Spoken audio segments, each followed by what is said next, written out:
Hello wonderful viewers, welcome back to African Tales by Icom. I'm so happy to have you here again. Thank you for always watching and supporting these touching stories. Please don't forget to like this video, drop your comments, and subscribe to the channel. Your support means so much and helps us continue sharing more inspiring stories with you. Sit back, relax, and enjoy today's story. Esther was only 14 when the world she knew shattered like a glass dropped on bare stone. It was a night she thought would be ordinary. The family had eaten their evening meal quietly. Her father's mood had been heavier than usual, but Esther had grown used to his silence. Sometimes, he came home tired, sometimes angry, and sometimes quiet like the night sky before rain. But that evening, there was something sharper in the air, something she could not name. She was in her small room, folding her school uniform neatly for the next day when she heard her father's voice call her name. His tone was strange, cool, cold, like water running over stones. "Esther," he said, "come here." She came out quickly, clutching the hem of her dress with nervous fingers. Her mother stood by the doorframe, arms folded, her eyes hard as if carved from stone. Esther tried to smile, thinking perhaps she was in trouble for some forgotten mistake. Her father's eyes were steady yet empty. "Pack your things," he said, his voice flat. "You are no longer part of this family." At first, Esther thought it was a cruel joke. Her lips trembled into a weak laugh. "Papa, what do you mean? Did I do something? I'll be good, I promise. Please." But her father did not soften. His jaw tightened. "I said pack your things." Her mother looked away, not meeting her eyes. Esther's throat burned with tears. She fell to her knees and clutched at her mother's leg, sobbing. "Mama, please, don't let him do this. I have nowhere to go. I'll change, I'll work harder, please, Mama." Her mother bent slightly, and for a fleeting second, Esther thought she would be pulled into her arms. But instead, her mother pried her hands away and stepped back. "Go," she said, her voice sharp, her face unyielding. The word struck Esther harder than a slap. Her father pointed to her room. "Take your clothes and leave. Tonight." Her body trembled as she stumbled into her room, tears blinding her vision. She packed the little she had, a few dresses, her school uniform, a pair of sandals, into a small worn bag. Every item she folded felt like part of her breaking apart. Her eyes blurred with tears as she whispered to herself, "Maybe they'll change their mind, maybe if I beg harder." She came out, the bag clutched against her chest, her cheeks streaked with tears. But her father stood like a guard at the door, unshaken, while her mother's back was already turned. When she stepped outside, the night air struck her like ice. The sky was dark, and the salty wind from the distant sea brushed against her wet cheeks. She stood frozen on the street, her heart pounding. Behind her, the door slammed shut. Esther's small body shook with sobs. She waited, thinking perhaps the door would open again, that her father's voice would call her back, or her mother would rush out to hold her. But the house remained dark, silent, and cold. The truth sank into her bones. She had no home again. Her legs felt weak, but she began to walk, clutching her bag tightly to her chest as if it were the last thing tethering her to life. The streets of Abani City were dim, the streetlights flickering and humming with insects. Shadows stretched across the road, and every sound made her flinch. She wandered until her legs could no longer carry her. Finally, she found herself at the bus park. The benches were hard, smelling of dust and oil, but they were all she had. Curling up on the wooden plank, her bag under her head like a pillow, she tried to sleep. But the air was cold, mosquitoes bit at her arms, and her stomach twisted with hunger. That was her first night alone. Days turned into weeks, and each day brought a new wound to her fragile heart. When she passed by people, she heard whispers, mocking laughter. "That's the girl her parents threw out. Imagine, your own mother rejecting you. Better not stand close, maybe she's cursed." Each word cut into her like a blade. Esther would keep her head down, clutching her bag, and walk faster, pretending not to hear, though her ears burned with shame. Food became a dream. She went for days without eating. Sometimes, she picked crumbs from the ground near the market. Sometimes, she drank only water from a public tap. Hunger gnawed at her belly until it became her closest companion. At night, she returned to the same bus bench. Sometimes, it rained, soaking her thin clothes until her teeth chattered. Sometimes, the mosquitoes tormented her so badly that she slapped her arms until they were red and swollen. She slept with an empty stomach, her dreams haunted by the faces of her parents shutting the door. Every night, she wished she could wake up in her bed at home, her mother calling her name for morning chores, her father sipping his tea. But the memory of her father's cold voice saying, "You are no longer part of this family," and her mother's sharp, "Go," replayed like a curse. The bench became her home. The bus park became her roof. The stars above, her only light. Esther learned quickly that the world outside was not kind to girls like her. Street boys sometimes taunted her, snatching at her bag or pulling at her dress. She fought them off, clutching her belongings like her life depended on it. She was humiliated by passers-by, who shook their heads and muttered about how shameful it was for a child to be abandoned. Her heart carried a heavy stone of rejection. She was only 14, yet she felt as if the world had ended.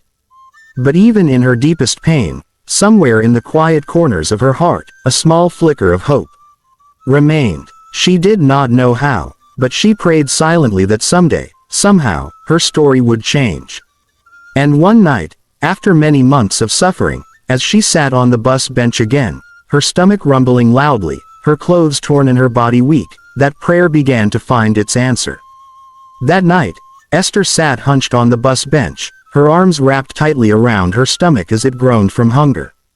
The sound was so loud she pressed her hands against it, embarrassed, though no one was paying attention to her. Her body was weak, her lips cracked, her eyes swollen from crying. She had been rejected by many who passed by. Sometimes they mocked, sometimes they ignored her as if she were invisible. But that night was different. A woman in her 60s, with a round face lined by years of hardship yet softened by kindness, stopped in front of her. She wore a simple wrapper tied around her chest and carried a nylon bag. Her eyes studied Esther closely, not with judgment, but with concern. My daughter," the woman said gently, "what are you doing here at this time of the night?" Esther looked up slowly, her voice faint, almost swallowed by the cold night air.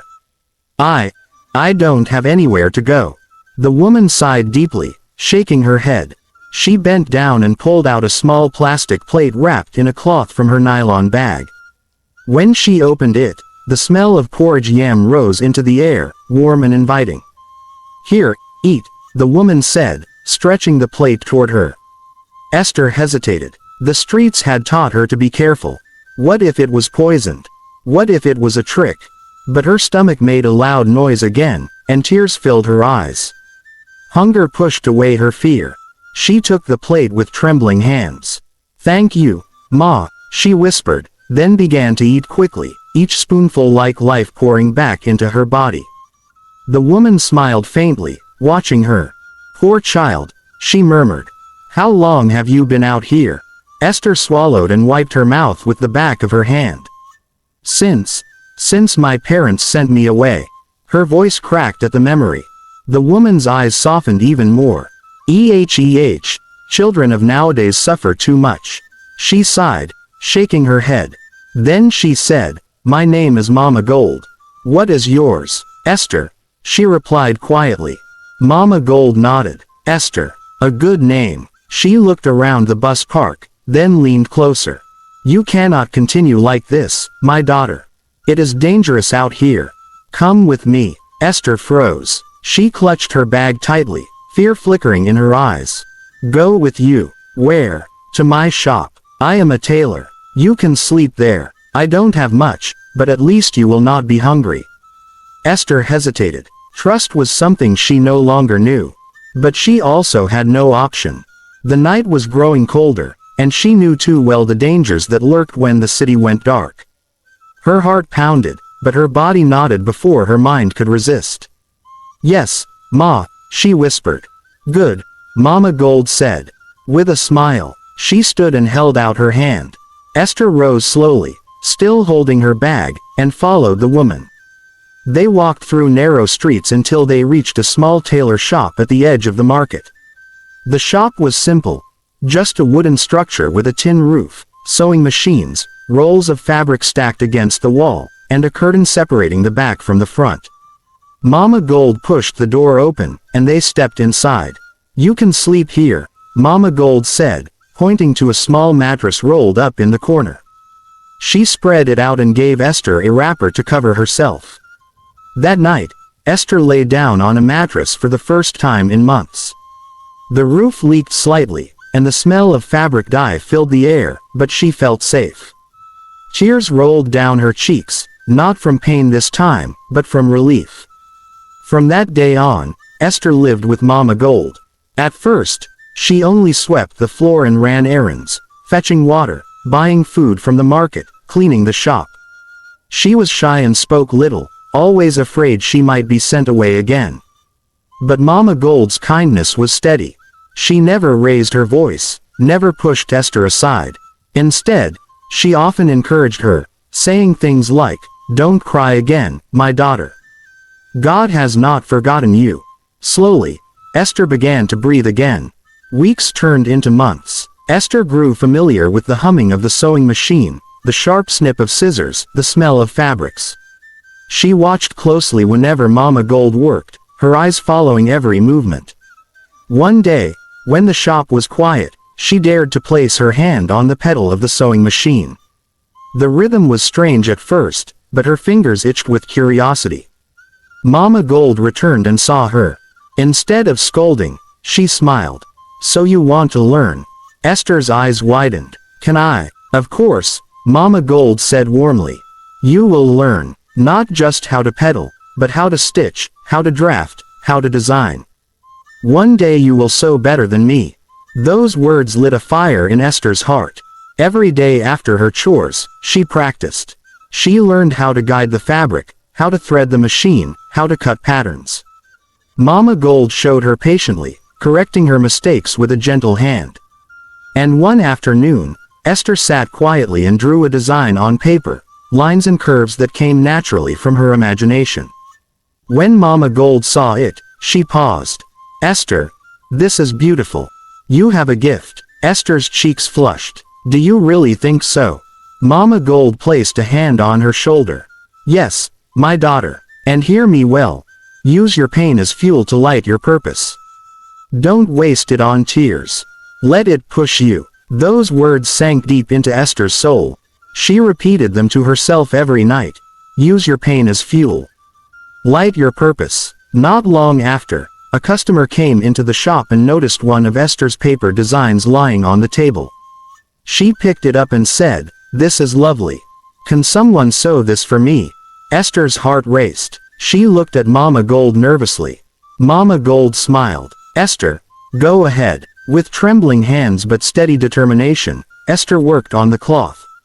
She measured, cut, sewed, and polished every detail. When she presented the finished dress, the customer's eyes widened.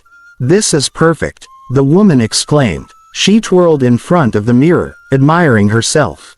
Then she turned to Esther and pressed money into her hand. "Young girl, you are talented. Keep it up." For the first time in her life, Esther was paid for her work. That night, as she lay on her mattress, she stared at the ceiling, clutching the small notes in her hand. A smile spread across her face. It was not just money. It was proof that she could create, that she was worth something, that her life could shine. And from that day, customers began to notice her. The years rolled on quietly, like water flowing down a long stream. Esther was no longer the little 14-year-old girl clutching her bag at the bus park. She had grown into a young woman with steady hands and a heart that carried scars but also a new kind of strength. Mama Gold had become more than just a rescuer to her. She was now like a mother, a teacher, and a guide. The tailoring shop became Esther's classroom, and every day was a lesson.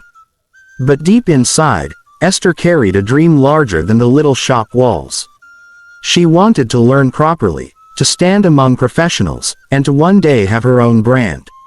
One evening, as she was carefully folding a finished gown, she looked at Mama Gold.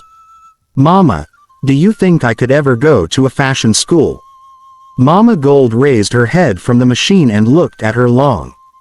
Her eyes softened. "Yes, child, if you save enough, you can. And when that time comes, you must not be afraid. God did not put all this gift in your hands for nothing." Those words burned in Esther's mind. She worked harder, saving every penny she earned from customers who increasingly asked for her touch.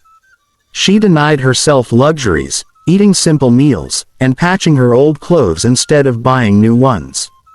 Finally, after 2 years of saving, she had enough to register at a well-known fashion and design academy in the city.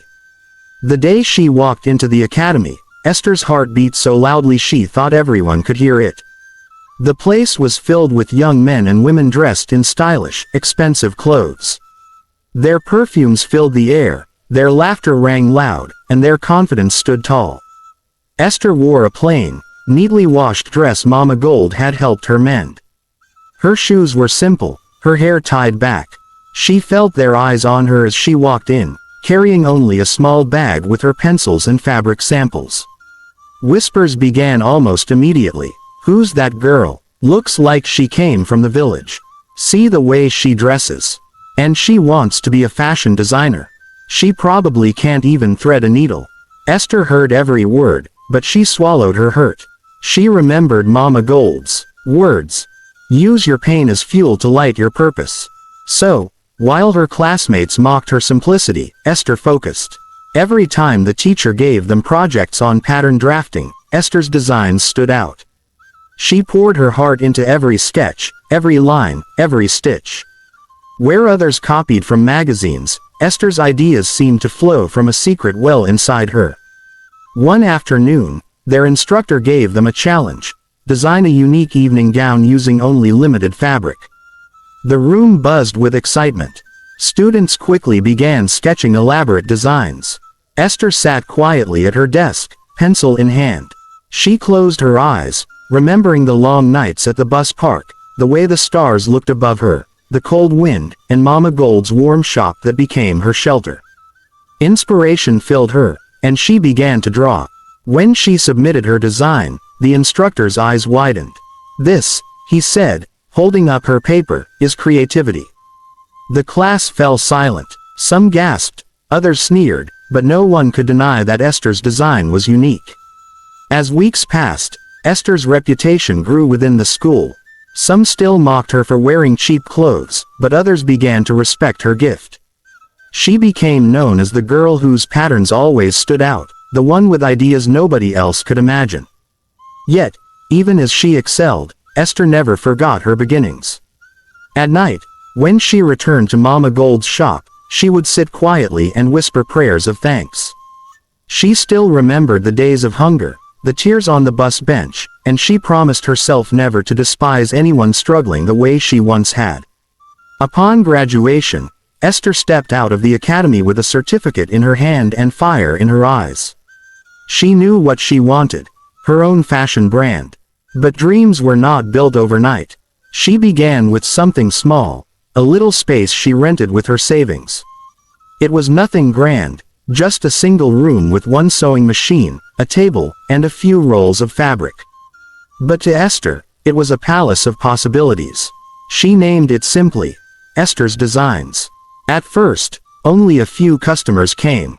Neighbors who wanted simple clothes, old friends of Mama Gold who believed in the girl she had raised, and a handful of curious people who had heard whispers of her skill.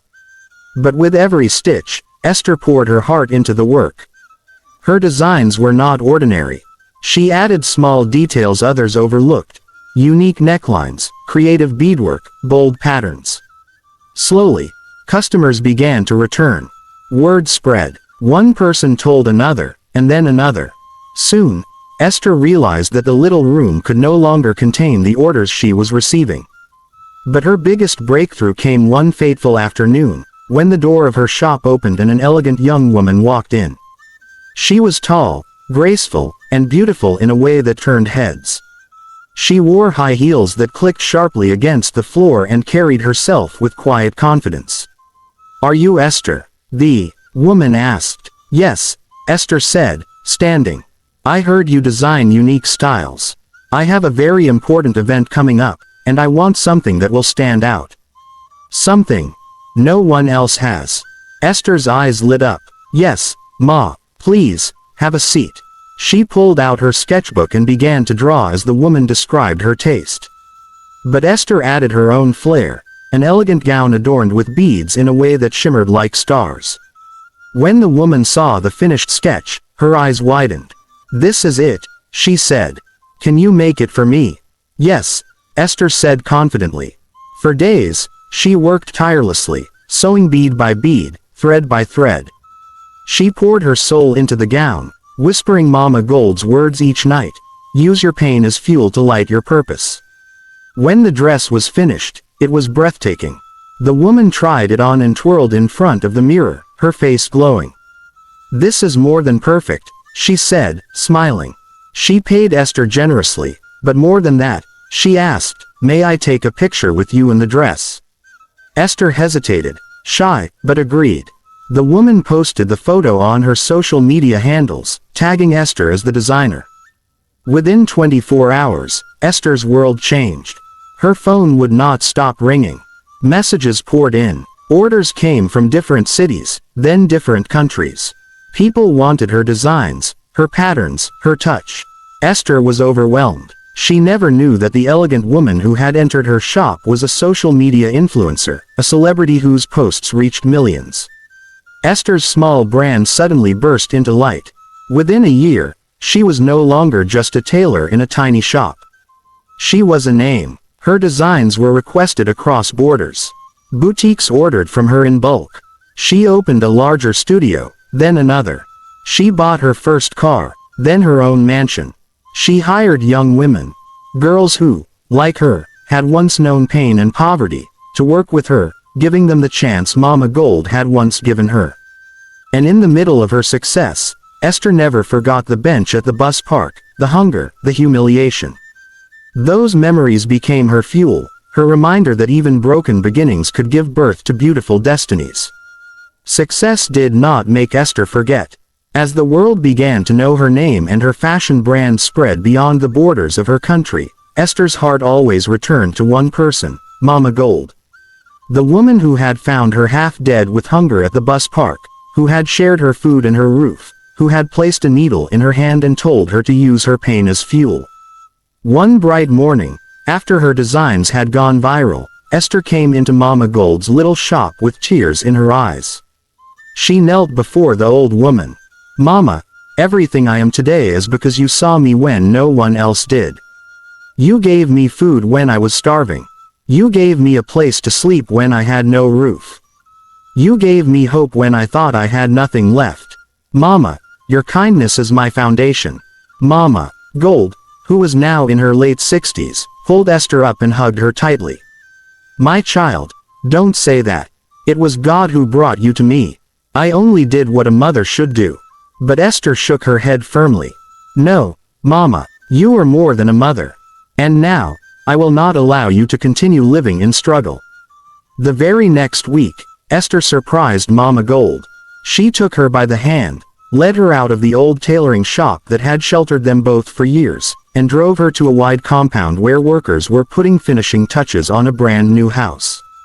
It was painted cream and gold, with wide glass windows, a neat garden in front, and rooms filled with brand new furniture. The smell of fresh paint still lingered in the air. "Mama," Esther said, tears streaming down her face, "this is your home. From now on, you will live in comfort. No more sleeping on a hard mat in the shop. No more struggling with an old machine. You deserve to rest and enjoy the years ahead." Mama Gold gasped, her hands trembling. "Jesus, Esther, my child, you did this." "Yes, Mama, and that's not all." Esther took her to the garage, where a shiny new car was parked. "This driver will be yours. Wherever you want to go, whenever you want to go, you will not walk under the sun again." Mama Gold fell to her knees, tears running down her wrinkled face. "God, Thank you. I never thought my old age would see this kind of joy. Esther, my Esther, you are my crown. But Esther was not done. She set up a modern tailoring center in Mama Gold's name, Mama Gold Fashion Institute, a training school for young girls who wanted to learn sewing. The institute was equipped with brand new machines, rolls of fabric, and instructors. Mama Gold, though retired from the stress of daily sewing, became the honored matron of the school. Everywhere people now spoke of her, not as a poor old woman, but as the mother of the famous designer. Customers who once ignored her now greeted her with respect. Neighbors who once saw her as just another struggling tailor now looked up to her as a woman of honor. Mama Gold's life became one of joy. She traveled, dressed in the finest of clothes Esther designed specially for her, and ate the best meals. Her laughter filled the new mansion, her voice rising in songs of praise every morning. And often, when she sat in her big chair, watching Esther go about her work, Mama Gold would shake her head and say, "Ah, if I had left that child on the bench that night, my world would have remained empty. But look at me now. God used her to crown my old age with sweetness." Esther, in return, always smiled and replied, "Mama, you gave me life when I had nothing. Everything I do for you will never match what you did for me." Their bond was unbreakable. Where people once laughed at Esther, now they marveled at how she turned her pain into glory. Where people once pitied Mama Gold, now they envied the joy and honor she carried in her final years. Esther had not only changed her own destiny, she had rewritten Mama Gold's story too. Esther's name was now on every lip. Newspapers wrote about her, fashion magazines praised her, her face appeared on television, and her designs walked the runways of mega cities. But deep inside, there was still one wound that had not healed, the wound her parents left in her heart. One Sunday morning, as Esther and Mama Gold were returning from church, they saw two old figures waiting at the gate of the mansion. A man and a woman, both dressed in simple clothes, their faces lined with sorrow and regret. Esther stopped in her tracks. Her heart pounded heavily in her chest. Her hands grew cold. She recognized them immediately, her parents. They rushed forward, falling on their knees before her. "Esther, our daughter, forgive us. We are your father and mother. We wronged you in ways words cannot explain. We left you to suffer. We abandoned you when you needed us the most. Please, forgive us." Her mother's voice cracked with sobs. Her father's tears fell freely onto the ground. Mama Gold held Esther's hand tightly, sensing the storm raging in her heart. For a long moment, Esther said nothing. Memories came flooding back. The night of rejection, the cold bench, the hunger that twisted her stomach, the cruel words her father spat, the silence of her mother who stood by. Her fists clenched. The temptation to turn away was strong. They had left her to die. Why should she forgive them? Why should she open the doors of her heart to those who had shut her out? Then her eyes shifted to Mama Gold, the woman who took her in, who had taught her kindness even in pain. Mama Gold's gentle voice whispered, "My child, holding anger is like drinking poison and expecting the other person to die. Let go, Esther. Forgive, not for them, but for your peace." Esther trembled. Tears streamed down her face. Slowly, she knelt before her parents. "You broke me," she said in a trembling voice. "You left me to suffer like a dog. You made me feel unloved, unwanted, and unworthy. But Mama Gold showed me love. She taught me that even the rejected stone can become the cornerstone. I have carried this pain for years, but today," she paused, her chest heaving, "today, I let it go. I forgive you." Her parents wept louder, clutching her feet. "Thank you, Esther. God bless you, our child." Esther lifted them up gently. "I forgive you, but my life is no longer empty. Mama Gold is my mother, my father, my family. If you truly want to be in my life again, you must accept her as yours too." Without hesitation, her parents turned to Mama Gold and knelt. "Mama, forgive us too. You took care of our daughter when we threw her away. You became her shelter when we gave her none. May God bless you for saving her." Mama Gold's eyes glistened with tears. She raised them up and embraced them. Stand, my children. Let the past be buried. God has given us another chance. From that day forward, a strange but beautiful family was born. Mama Gold, Esther, and her repentant parents. Esther did not return to the pain of the past. Instead, she moved forward, carrying love and forgiveness as her crown. She continued to shine in the world of fashion, but more importantly, she shone in the hearts of those who knew her story. She had been rejected, but she rose. She had been abandoned, but she found love. She had every reason to hate, but she chose forgiveness. And whenever she stood before young girls, telling them her story, she always ended with these words. Never let rejection define you. Never let pain become your prison. Out of your tears, God can weave a garment of glory. And when you rise, never forget the hand that lifted you.